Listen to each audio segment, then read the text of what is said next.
Kulithalai Indian Overseas வங்கியின் முன்பு Marxist communist கட்சியினர் காத்திருப்பு போராட்டம் நடத்தினர்.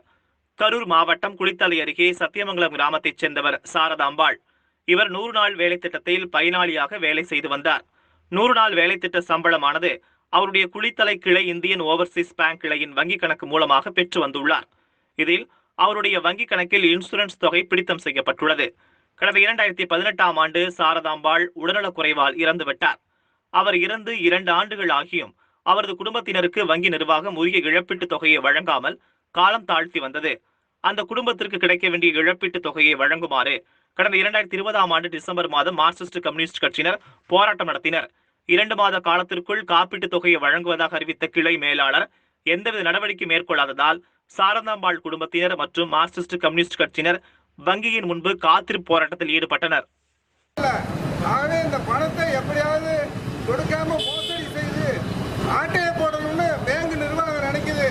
பேங்க்ல இருக்கக்கூடிய மேனேஜரு உரிய பதில் கொடுக்கல. ஆகவேதான் இந்த போராட்டம் இது முதல் கட்டமாகல, இது 2வது கட்ட போராட்டம்.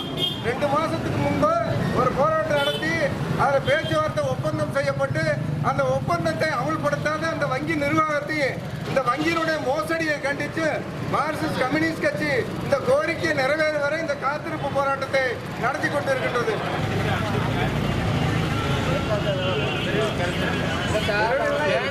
கடை வாங்கல, பேங்க்ல நாங்க கடை வாங்கல, பேங்க்ல இப்ப நாங்க ஒரு டீம் பணம் கட்டுறோம்.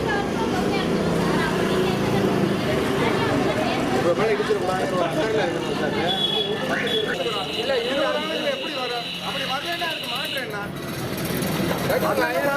என்ன?